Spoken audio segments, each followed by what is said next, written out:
நான் மாடிக்கு போகும்போது நீங்க இல்லையே, எப்ப வந்தீங்க? என்னங்க ஏங்க உங்க முகம்லாம் ஒரு மாதிரியா இருக்கு? இல்லம்மா, இந்த ஊர்ல இருக்க வேண்டாம். நம்ம இதுக்கு மேல இந்த ஊர்ல இருக்கவே வேண்டாம். நம்ம குழந்தைகளை கூட்டிக்கிட்டு ஆலப்புழாவுக்கே போயிடலாம். பாண்டியம்மா கிட்ட பேசி நான் சமாதானம் பண்ணிக்கிறேன். இந்த ஊரை விட்டு போகிறதுக்கு அவகிட்ட அனுமதியும் வாங்கிக்கிறேன். இனிமே இந்த ஊரும் வேண்டாம், உறவும் வேண்டாம். எங்கேயாவது கண்காணாத இடத்துக்கு போயிடலாம். ஏங்க இப்ப இந்த ஊரை விட்டு போற அளவுக்கு என்ன பிரச்சனை வந்தது? வரல, வரக்கூடாதுங்கிறதுக்காக தான் முன்கூட்டியே புறப்படுறோம், அவ்வளவுதான். ஏ உங்க அண்ணன் ஏதாவது சொன்னாரா? அவர் சொல்லிருந்தா கூட பரவாயில்லையே. முன்னால பிறந்தவர்னு மதிப்பு கொடுத்து அமைதியா இருந்திருப்பேன். அந்த குடிகார தங்கதுரை இருக்கானே, நான் பார்த்து பிறந்து வளர்ந்தவன். அவன் என்ன சொன்னா? என்ன சொன்னானா? உங்க மூத்த மக கௌரிய தீ வச்சு கொளுத்திருங்க, இல்லைன்னா அந்த கௌரிய உயிரோட புதைச்சிருங்க. என்ன என் குடும்பத்தை அவமானப்படுத்துற அந்த கௌரி நல்லாவே இருக்க மாட்டான். வாய்ப்பு கிடைச்சா நான் சொல்லி வாழ்க்கையை சீரழிச்சிடுவேன். அந்த வார்த்தையை கேட்டதும் எனக்கு ரத்தம் கொதிச்சு போச்சு. விட்டேனாலும் அற அடிச்சிட்டீங்கல்ல, அப்புறம் எதுக்கு அவனுக்கு பயந்து ஊரை விட்டு போகணும்? நன்றி இல்லாத அவ இருக்கிற இந்த ஊர்ல நாம ஏன் இருக்கணும்?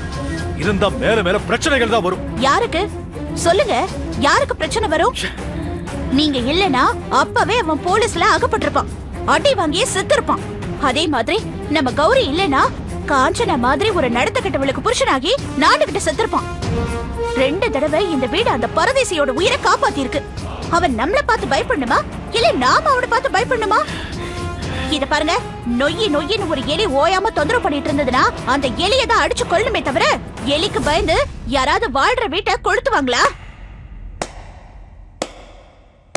பிரமாதமா, வெரி குட், வெரி குட்மா, ஃபேண்டாஸ்டிக்மா. எனக்கு தெரிஞ்சு இன்னைக்குதான் நீ ரொம்ப பிரில்லியண்டா பேசிருக்க. முன்னால அட்வொகேட் கௌரி தலை குனிஞ்சு வணக்கம் சொல்றா. போடி, கிண்டல் பண்ணாத. அம்மா, நான் ரொம்ப சீரியஸாவே சொல்றேன். வெரி குட், நீ ரொம்ப நல்லா பேசினமா. அப்படியா? நான் நல்லவா பேசுனேன்? நெத்தில ஆணி அடிச்ச மாதிரி நறுக்குன்னு சொன்னமா. இத மட்டும் இந்த தங்கதுரை கேட்டிருந்தா சத்தியமா ஆத்துல விழுந்து செத்துருப்பான். அப்பா வேண்டாம்ப்பா இந்த ரியாக்ஷன், உங்க முகத்துக்கு இது நல்லாவே இல்ல. தங்கதுரை வாய்க்கு வந்ததெல்லாம் பேசுறாம்மா. வாழ தெரியாதவன், வாழ்க்கைனா என்னன்னு தெரியாதவன் வாய்க்கு வந்தபடிதான் பேசுவான்.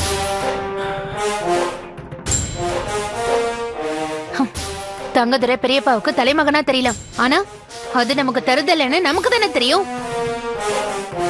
அதுக்கு பயந்து நேர்மையாவோ நாணயத்தோடவோ வாழ்ற நாம ஊரை விட்டு ஓடணுமா? அந்த மாதிரி ஓடுனா அது தப்பான முன்னுதாரணமா போயிடும்பா. இந்த ஊர்ல ஒரு நல்லவரோட மனசையாவது நம்ம நோகடிச்சோ வருத்தப்பட வச்சோன்னு சொல்லுங்க. நாளைக்கு காலையிலேயே நம்ம எல்லாருமே காணாம போயிடலாம். தங்கதுரை ஒரு தரங்கட்டவன், கூச்ச நாச்சம் இல்லாம 2 பொண்ணுங்களோட மானத்தை பறிச்சவன், சட்டம் சத்தியத்தை மதிக்காம வாழ்றவன், பகல்லையே குடிக்கிறவன். அவனை பார்த்து ஒதுங்கி போனமே தவிர அவனோட உளறலுக்கெல்லாம் மதிப்பு தரவே கூடாது. அப்படின்னா அவனை பார்த்து பயந்து ஒதுங்க சொல்றியா? தாமிரபரணியில குளிச்சு சுத்த பத்தமா விபூதிய பூசிக்கிட்டு தெய்வத்தை பார்க்க புறப்பட்ட கோவில் யானையோட எதிர்ல சாக்கடையில புரண்டு வாழை சுழட்டி சாக்கடையாவே வாழ்ற பன்னி வரும். நம்ம யானை அதை பார்த்துட்டு ஓரமா நிக்கும். அதுக்கு பேரு பயம் இல்ல, புனிதம். பன்னி மேல இருக்கிற சகதி தான் மேல பற்றக்கூடாதுங்கிற புனிதம். அப்பா, எப்படி பாம்பு எடுத்து பக்கத்துல வச்சுக்க கூடாதோ, எப்படி நெருப்பாலி நெஞ்சில வச்சுக்க கூடாதோ, அந்த மாதிரி தங்கதுரைய தொலைவாத வச்சு பார்க்கணும், அவ்வளவுதான். என்னவோமா படிச்சவ சொல்ற, கேட்டுதானே ஆகணும்.